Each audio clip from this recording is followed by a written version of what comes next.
Chapter 16. Spirits of 76. Duty.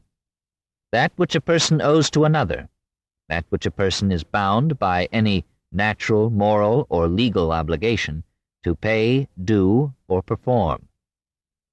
As defined in an 1856 edition of Webster's American Dictionary of the English Language, belonging to Washington Roebling. For the public, the exact whereabouts of the chief engineer was a matter of considerable mystery. It was known that he was in a bad way, but nobody seemed sure just where he was or what was wrong with him, or how much say he had in the bridge anymore. The papers did nothing to clear up the rumors. Much nonsense would be written about Roebling in time to come. The impression given would be that he was still in Brooklyn all the while, living in a house overlooking the river, where, from an upstairs window, he kept watch over every move made at the bridge, sending his wife back and forth to tell the men what to do. But this was not the case, not during this particular stage in the story. Roebling's original intention, it seems, had been to stay in Wiesbaden only a month or two.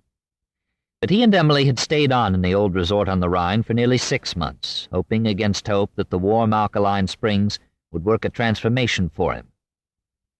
Not until late in 1873 did they return to Brooklyn, and then they stayed only long enough to purchase a new house on Columbia Heights, on the river side of the street, with rear windows overlooking the bridge, which was about half a mile away. The journey to Wiesbaden had been to no avail, and early in 1874, with the work at the bridge shut down for the winter, his doctors were urging still another change of scene. Roebling left Brooklyn for Trenton this time, and there he stayed for nearly 3 more years.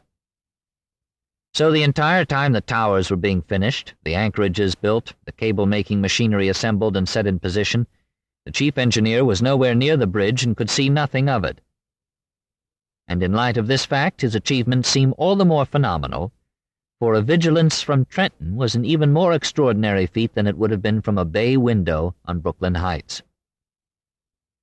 As it was, the day-by-day progress of the work, the changes in procedure and equipment, the advanced preparations for the very different kind of work to come, all went on in his mind, supported only by letters from his assistants or from Henry Murphy on occasion. His own orders and instructions had to be issued by return mail. The elaborate formal specifications now required for all materials purchased he also drew up himself, an enormous task. It was well after he left Brooklyn, for example, that he did the specifications for the granite for the New York Tower, for the face stone, arch stone, and spandrel courses. Above the arch is the spandrel filling of varying thickness of courses and covered by a broad band course at the line of the keystone. The space between the keystone and the cornice is occupied by a recessed panel. The interior space above the spandrel filling is not all solid, but consists of 3 parallel walls, separated by 2 hollow spaces. The middle wall is 4 feet 2 inches thick. The outer ones vary from 4 feet 2 inches to 5 feet 3 inches in thickness, and the width of the hollow spaces varies from 4 feet 3 inches to 4 feet 9 inches. He described precisely how the stone should be cut and joined, how it should be unloaded at the dock, requirements for delivery. This particular set of specifications was prepared in the fall and the winter of 1874, but at about the same time and shortly thereafter he also drew up complete specifications for the granite and the limestone backing for the New York anchorage, for the anchor bars and anchor plates, the saddles and saddle plates, and for the several varieties of wire rope needed: steel footbridge rope, iron handrail rope, iron ropes for guy wires under the footbridge. He had help with all this, of course, from whichever assistant he had assigned to that particular part of the work in question. Still, he had to provide general guidelines for them, evaluate everything they provided in return, make refinements, and make the final decisions on every item. Inevitably, certain details had to be discussed at length with the other engineers, or explained to various members of the Board of Trustees, and all this required voluminous, tiresome correspondence. But always when it came to making his views known, his language was patient, plain, and to the point. There was never any doubt as to what he wanted done or why he wanted it done that way. His knowledge of everything happening at the bridge, his total confidence about how each successive step ought to be taken, the infinite painstaking care he took, seemed absolutely uncanny to the others back in Brooklyn. Had his communications on technical matters alone been written by a healthy man who was regularly on the scene, they would have been regarded as exceptional. But the idea that they were emanating from a sick room 60 miles away seemed almost beyond belief. He was attentive to more personal matters as well. He wrote to Collingwood to suggest remedies for a kidney ailment. He requested salary increases for Martin from $5,000 to $6,000 a year, for Collingwood from $3,000 to $3,600, and for Farrington from day wages to $3,000 per annum. The raises went through. He approved the hiring of an assistant for Hildenbrand, an RPI man named Theodore Cooper, who had worked for Eads in St. Louis. Cooper was to be an inspector of iron for the superstructure. Years later at Quebec, a huge bridge partly designed by Cooper, by then an engineer of national prominence, would collapse during construction, killing 75 men. On hearing the news, Roebling would write scathingly of engineers who design bridges but do not give the actual construction their personal attention. "It is one thing to sit in your office and split hairs," he would write, "but a different thing to get out and command men and meet the realities of great construction." Ironically, Roebling was unaware, it seems, that Cooper had not been at Quebec because of his health. When the work stopped in winter and Murphy, to save money, began letting men go, Roebling urged that the best of them be kept on. How could they ever replace a man like Hildenbrand, he asked. And in early 1875, when it had looked as though the work might have to stop altogether because money was running short, his seemed the one last voice of confidence. At the close of a long, persuasive letter to Murphy, he wrote, "I would further add, now is the time to build the bridge. At no period within 14 years have the prices of labor and material been as low as at present. A rise of 10% in these items during the year is within the experience of all, and is but little thought of. But a rise of 10% means $1 million in the cost of the bridge. To build now is to save money." His own condition was much more serious and complicated than generally realized at the time, or than would be said in print later. He was worse even than when he left for Europe. He was in pain much of the time, in his stomach, in his joints and limbs. He suffered from savage headaches. Some days he was so weak he could scarcely hold up his head. Still, miserable as he was physically, he was not so bad off as he would be portrayed. "There is a popular impression that Colonel Roebling has been for years a helpless paralytic," Emily Roebling would write in some private notes put down later. "This is a mistake, as he has never been paralyzed for even one moment, and there never has been a time when he has not had the full use of every member of his body." The major problem was that his nervous system was shattered. The slightest noise upset him terribly. He was still hounded by visions of his own death before the work could be finished, of disastrous incompetence on the part of some subordinate, of precious days lost at the bridge over some technical problem he could solve in a minute were he there. He felt imprisoned within his own body. He grew extremely short-tempered. When visitors were with him, he suffered the whole while. Talk of any kind tired him more than anything else. His eyesight had grown so dim he could neither read nor write nor sign his own name. His troubles were not solely the bends anymore. That was clear to those who had any regular contact with him. The standard explanation then and later was that he was suffering still from the bends. While residual pains and discomforts of the bends can persist occasionally over a lifetime, the bends were only part of his problem. It is extremely unlikely, for example, that the bends could at this stage have had anything to do with his failing eyesight or the terrible discomfort he suffered whenever people were around.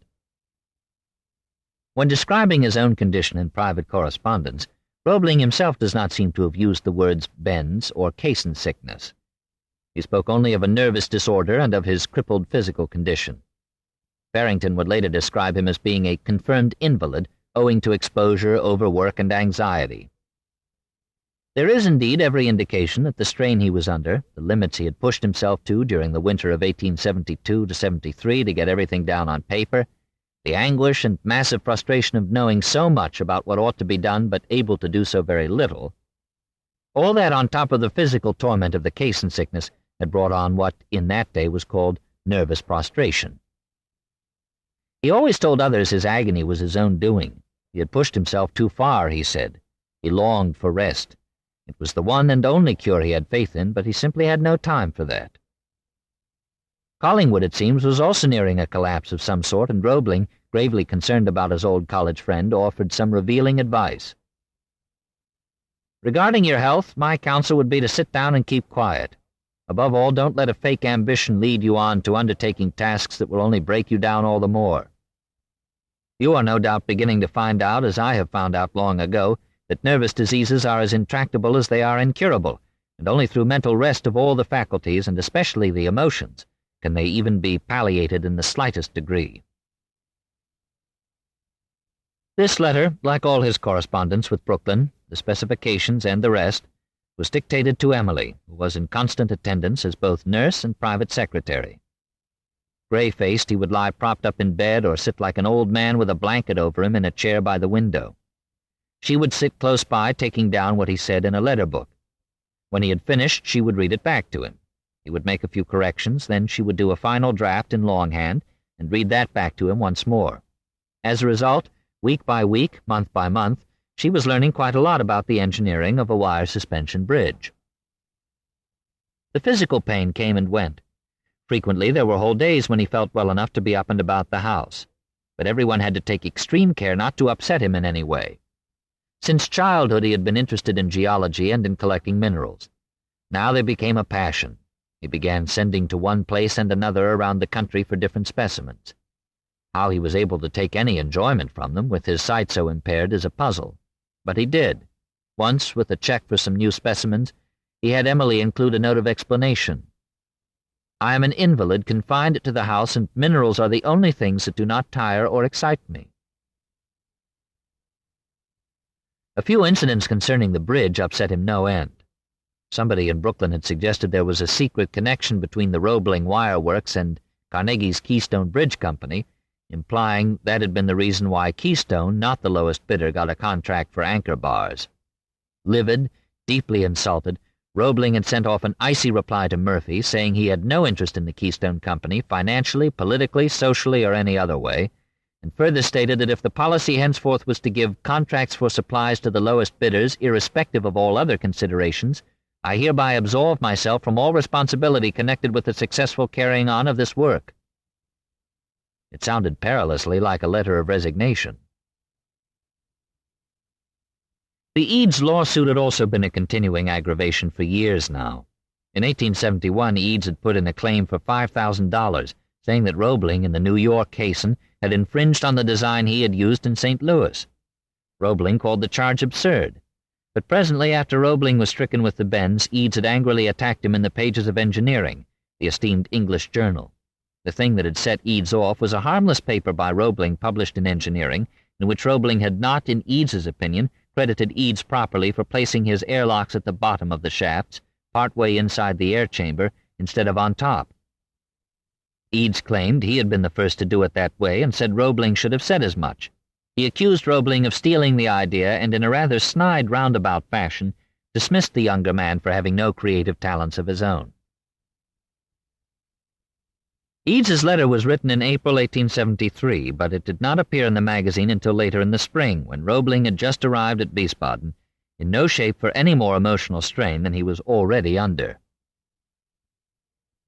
In a fury, he wrote in answer to Eads's letter, "Its perusal has left only the one prominent impression on my mind, that his skill in blowing his own trumpet is only surpassed by his art in writing abusive and unjust articles about other people." Roebling said he had always had the greatest respect for Eads until then. He said he had designed his New York caisson before he ever saw anything of Eads's plans or went out to St. Louis. "My actual experience in the St. Louis caisson," he wrote, "consisted in nearly breaking my neck and being half drowned in the bottom of a pitch-dark hole, certainly a forcible way of reminding one where the lock was located." He said, furthermore, that Eads had ridiculed his idea of using timber for the caissons, that Eads's prior interest in caissons had been scant and superficial, and that it was ridiculous to think that the position of an airlock was something that could be patented. You might as well patent contrivances in a ship's rigging if she were loaded with grain or cotton, or entirely empty. Then he wrote, "In conclusion, I beg to assure Captain Eads that I feel perfectly competent to take care of the East River Bridge, and to overcome dangers and difficulties of which he has but little conception. All of the St. Louis caissons together can find room in one of the East River caissons, with space enough left for several more like them. And where would you go to find an easier material to sink through than at St. Louis, or a more difficult one than in the East River? It was an exchange of a sort not often witnessed in the profession, on the printed page at least, and might have been enjoyed as a memorable good fight had it not been known by many readers why Roebling was writing from Wiesbaden. Eads had never had any particular trouble with the Bends himself, none, personally that is, and this seemed hardly the time for him to be going after Roebling for what appeared to be a minor infraction, assuming even that Eads was within his rights. But Eads apparently was not to be put off by reports of Roebling's condition, and refused to let Roebling have the last word, writing still one more letter to the editors of Engineering. His time was too valuable, Eads said, to take part in petty arguments, but he spent several columns of small print picking apart the things Roebling had said, and to prove his point about the position of the airlock, he included drawings of both his and Roebling's designs, which, to be sure, looked remarkably alike. Who was right in all this is difficult to say, and not especially important. But the dispute deepened the division between the two men, and caused them both considerable anxiety at a time when each had troubles enough to contend with. Each man believed his good name had been stained by the other. Neither was about to stand by and let that happen, or to have his bridge denigrated. The anger on both sides was all out of proportion to the issue. For Roebling, who let the matter drop, Eads's accusations were the cause of lasting mental torment. But for Eads, Roebling's amenity appears to have had some rather different consequences. Eads needed every friend he could get just then, for it was in that summer of 1873, the summer of the exchange of letters in engineering, that Grant's Secretary of War, William Belknap, convened a board of Army engineers to decide whether Eads's bridge was a hazard to navigation on the Mississippi and ought to be stopped. And it was in September, soon after Eads's last letter attacking Roebling, that the Army Board issued its report calling the St. Louis Bridge a very serious obstruction to river traffic. By January, the Army engineers were saying that probably the bridge ought to be torn down. And what is so extremely interesting about all this is that the most outspoken member of the board was G.K. Warren, Washington Roebling's brother-in-law. Very possibly Warren's opinion was a purely professional judgment. Had there been no bad blood between Roebling and Eads, Warren might have arrived at exactly the same conclusions. But the wording of his opinion suggests otherwise. "I am convinced," he wrote in summary, "that a bridge suited to this great want, spanning the Mississippi, at an expense much less than has already been made, almost if not entirely unobstructing navigation, could years ago have been completed upon designs well known and tried in this country, had not the authors of the present monster stood in the way." Since neither the construction cost nor the aesthetic merits of the St. Louis Bridge were at issue, Warren's comments on both were uncalled for, as well as quite debatable. The monster, as he called it, happened, for example, to be regarded by many as one of the handsomest bridges in the world. Moreover, it is pretty obvious that the well-known and tried designs referred to were those by John A. Roebling. But fortunately for Eads and his bridge, Secretary Belknap, General Warren, and the other Army engineers were overridden when Eads, as a last resort, went to the White House to see his old friend Grant. Congress had authorized the building of the bridge, Grant told Belknap, so only Congress could decide to pull it down, which Congress did not do. In another couple of years, with his bridge completed and being talked about everywhere, Eads had become a great popular hero. He was the noble engineer. Early in 1876, a presidential election year, it was discovered that Secretary Belknap had been getting kickbacks from the sale of Indian trading posts in the West. This on top of the sensational disclosure of a whiskey ring operating in St. Louis under the direction of Grant's Supervisor of Internal Revenue had the whole country wondering where, from what walk of life, an honest leader might be found. The editors of Scientific American decided they had the answer. In war and peace, his commanding talents and remarkable sagacity have been devoted to patriotic labors. We nominate for the presidency Captain James B. Eads of St. Louis, the man of genius, of industry, and of incorruptible honor. Eads kept on pressing his claim against Roebling, and Roebling got so he could not bear even the mention of the man's name. Finally, in May, Roebling gave in. "I am willing to accede to the proposition of Captain Eads in order to settle this matter," he wrote to Payne. "I give my consent more as a matter of expediency than from conviction. I am not in a frame of mind to stand any further worry about a lawsuit." The issue was thereupon settled out of court, and that at least was one less worry for Roebling to dwell on. The previous winter had been a particularly bad time for Roebling.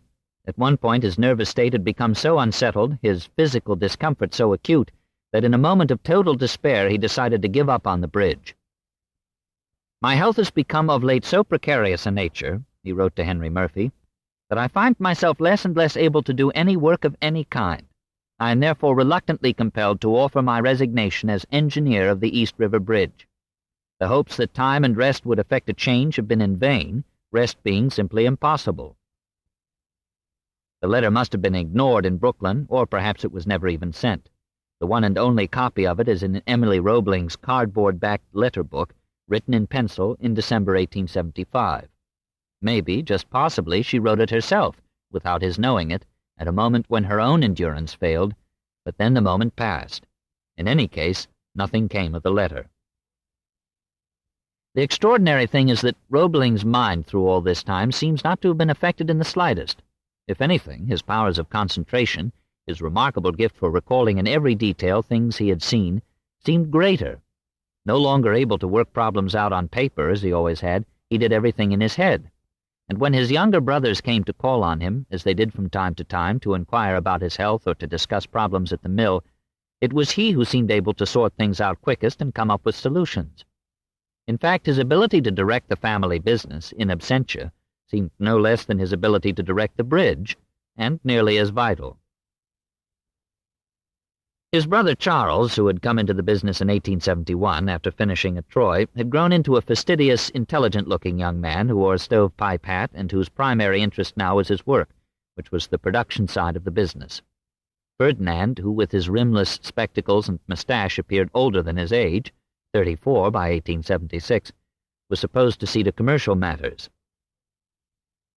Roebling thought highly of Charles. He admired his unfailing industry and his technical competence. He was his father over again to a far greater degree than any of the other children, Roebling wrote. He inherited his temperament, his constitution, the concentrated energy which drives one to work and be doing something all the time. Charles, at 27, was still a bachelor. When Charles had returned from college in 1871, everything had been prepared for him to take his place in the mill, and since Ferdinand knew comparatively little engineering, Charles had been more or less his own master from the start, and old Charles Swan, his guardian, had turned over to him something like $300,000 in good securities. Charles had one very strong point, his oldest brother would write admiringly. He never copied. He tried to solve every problem according to the best of his ability. Every task was an education to him. Roebling's relationship with his brother Ferdinand, the one John Roebling kept home during the war, had grown rather strained, however.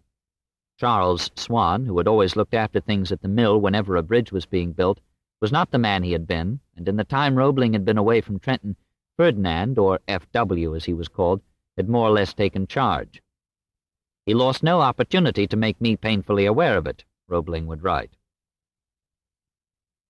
Now, for the first time in his life, Roebling had become bitter over what he considered an unjust disparity between his own fate and that of his brothers.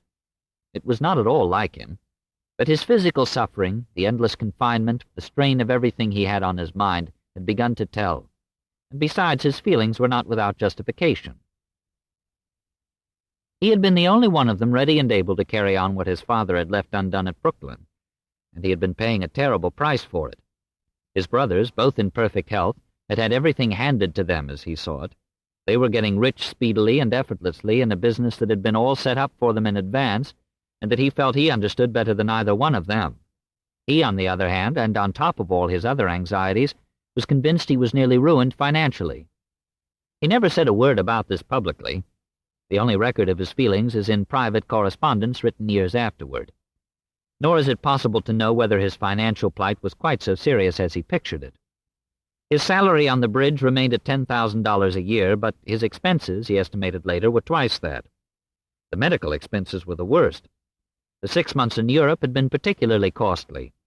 There had been Eddie's private schooling to pay for, as well as that of his own young son. The house in Brooklyn had cost him $40,000. Moreover, he saw his expenses growing greater in time to come. But realistic or not, his concern was still another severe strain, and his unspoken feeling of indignation was deep-rooted enough to last a lifetime.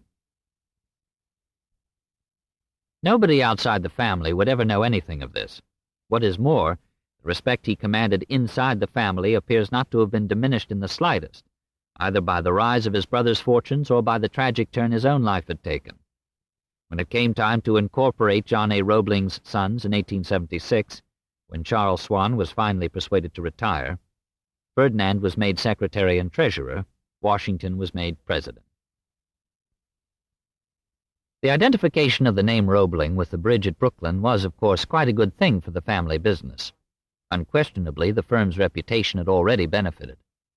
When a reporter came down from Brooklyn to tour the mill, Ferdinand showed him about. "Their grounds cover 14 acres, the visitor wrote afterward, and within the walls are 5 wire rolling mills and all the buildings needed for their 350 workmen and office purposes. Their products amount to 3/4 of all the wire rope made in this country.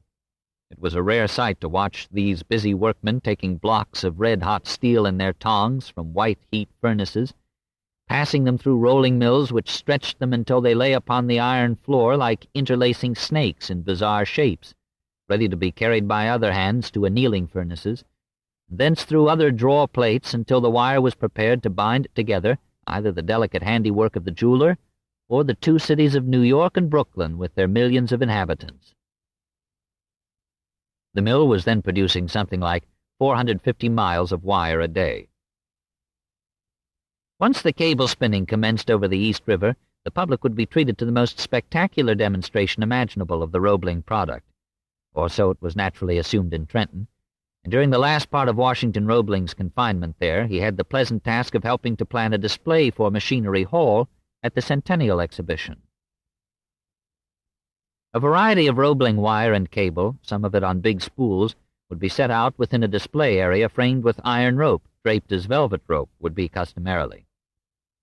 But the centerpiece of the arrangement would be a sample section, or model, of the cable for the East River Bridge, mounted on a little pedestal like a piece of sculpture, having as its backdrop an enormous drawing of the bridge by Hildenbrand that measured 7 by 12 feet and presented the noble proportions of the structure to great advantage. The section was made up at the mill especially for the occasion, and exactly as Roebling had decided the real thing would be put together. When finished, it looked like a metal drum about 3 feet long and 15½ inches in diameter, and bound with brass bands. The upper end was cut off and planed smooth so the position of the wires could be seen. In all, it contained 5,282 steel wires, each a little over 1/8 of an inch thick, and it weighed 1,200 pounds. The wires had been laid as they would be in the cables, parallel and in distinct stages. 278 wires bound together formed a strand, as it was called. 19 strands in one great bundle, all tightly wrapped in protective skin of soft iron wire, formed a cable. Roebling had worked out the entire arrangement and in the early part of 1876 completed his final specifications. Each of the 19 strands in a finished cable would be continuous wire some 185 miles in length, drawn from one anchorage to the other, up and over the towers, back and forth above the river. Each cable would contain just over 3,515 miles of wire, and the wire in all 4 cables would come to more than 14,000 miles. The whole process would begin with a single wire taken across by boat, then lifted up over the towers. After that, a heavier steel rope would be pulled over, the traveler, or working rope as it was known, which would do the job of holding the cable wire itself back and forth. The trick would be getting the wires in each strand in exactly the right position. Roebling's specifications called for 6.8 million pounds, or 3,400 tons of wire of superior quality steel. The wire was to have a tested strength of not less than 160,000 pounds per square inch, which meant it would have nearly double the strength of the iron wire used at Niagara and Cincinnati. In addition, to guard against the corrosive salt air over the East River, the wire would be galvanized, coated with zinc, something that had not been done before and that a few later-day suspension bridge builders would neglect to do to their regret. Prior to this time, cables were made of bright wire, which was oiled, greased, or painted for protection against the elements. Sealed bids, with specifications stated, would be received by the trustees of the New York and Brooklyn Bridge up to the first day of December 1876. But it seemed a foregone conclusion that the Roebling Company would get the contract. When the Centennial Exhibition opened in May, the prototype slice of bridge cable set up in the Roebling display turned out to be one of the most popular items in Machinery Hall, along with Ben Franklin's old hand press, a first typewriter, and a telephone displayed by a courtly Scottish immigrant, Alexander Graham Bell. One day in Machinery Hall, the fair's most popular visitor, Emperor Dom Pedro of Brazil, put his ear to Bell's device, then dropped the receiver, exclaiming, "My God, it talks!" The fair was a success from that moment on. Machinery Hall was also the place to see the favorite attraction of the entire fair, the gigantic Corliss stationary steam engine. It stood just down the way from the Roebling display, taller than most houses, with two tremendous walking beams, a gigantic flywheel, several flights of stairs, and little platforms for the mechanics and oilers. It had been erected in the central transept of the hall and provided the driving power for some 13 acres of machinery displayed throughout the building. On the opening day, the hall filled with spectators, every machine had stood motionless as President Grant, dressed all in black and looking pale and tired, stepped to the controls of the giant engine, along with Dom Pedro and George H. Corliss, its creator. Grant and the little Emperor each took hold of a lever. Then Corliss waved his hand, a signal to admit steam into the cylinders. The boilers were located outside of the building. "It was a scene to be remembered," wrote one reporter, almost overcome with excitement. "Perhaps for the first time in the history of mankind, two of the greatest rulers in the world obeyed the order of an inventor-citizen." When the two men swung their levers, the engine hissed loudly, the enormous walking beams began moving, ever so slowly, the floor trembled. Then the walking beams were going up and down. The flywheel gathered momentum, belts moved, shafts and pulleys turned, and machines everywhere came to life, sewing cloth, printing newspapers, the New York Herald, the Sun, the Times, printing wallpaper, sawing logs, grinding out plug tobacco. The Pyramid Pin Company had a machine attended by a little girl that turned out 180,000 pins stuck in paper in a single day. The giant Corliss itself required only one attendant, which greatly impressed most observers, including William Dean Howells, who wrote, "The engineer sits reading his paper as in a peaceful bower. Now and then he lays down his paper and clambers up one of the stairways and touches some irritated spot on the giant's body with a drop of oil, and goes down again and takes up his newspaper. He is like some potent enchanter there." Americans liked their mechanical marvels done up on a grand scale, the bigger the better, and it was an age that adored pageantry. So a combination of the two was bound to please. But it was the contrast between man and machine that made the machine seem so monstrous big, the man so touched by some blessed new power, and the whole hall so enormously popular. There were some, of course, who saw the Corliss engine as a menace, ready at the touch of a man's fingers to show its awful power. But most people went back to the cornfields of Indiana or the dry goods store in Fall River, or wherever it was they came from, filled with pride and admiration for all they had seen. Two of the Roebling brothers went over to Philadelphia to attend the opening ceremonies. Charles probably considered the Corliss engine overly large for its purpose and inefficient, which it was, and Ferdinand must have been extremely pleased by the attention paid the section of bridge cable. The fair would be attended by 8 million citizens by the time it ended in the fall, or about one American out of every 5, a very large percentage of whom took some time to look over the Roebling display. For Washington Roebling, news of all this, like news of everything else happening beyond his walls, came to him second or third hand. The fair was an easy morning's train ride from Trenton, but for him it could as well have been on the other side of the world. The opening ceremonies in Machinery Hall and all the other attractions were described at great length in the papers. There was Old Abe, the famous eagle mascot of the Civil War, which for 50 cents could be seen dining on live chickens.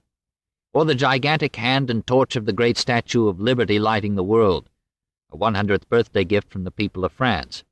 These he could readily picture as Emily read aloud for him, just as later the following month he could see the gruesome scene on the high plains of Montana, when she read about the slaughter of 264 Federal cavalrymen and their commanding officer, George Armstrong Custer. Roebling and Custer were of about the same age. That the Little Bighorn and Machinery Hall were part of the same America said perhaps as much as anything about the sort of country it was after 100 years, if one stopped to think about it, which doubtless Roebling did. And then, very gradually, he began to show signs of improvement. In July he was talking to Emily of returning to the bridge, and he dictated a letter to Payne to tell him as much. The work he liked best, the work he knew best, was about to begin. When he had first arrived in Cincinnati after the war, the cable spinning had only just begun, and he had been the one in charge from then on, not his father, as most people failed to appreciate. Now he grew keenly interested in everything to do with the footbridge. Farrington was the man to build it, he wrote Henry Murphy. Farrington had been through all this before at Cincinnati and knew just what to do.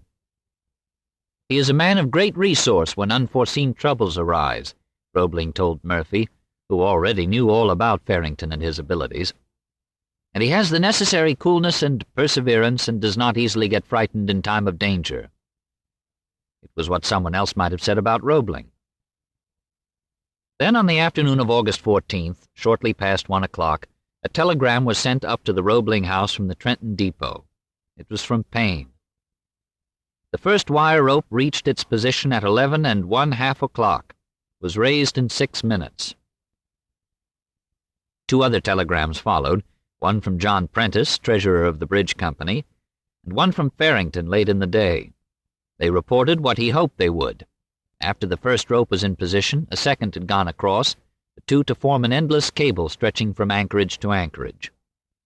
The whole operation had gone off without a hitch, exactly as planned. It was a moment Roebling had been anticipating for 7 years, and he had missed seeing it.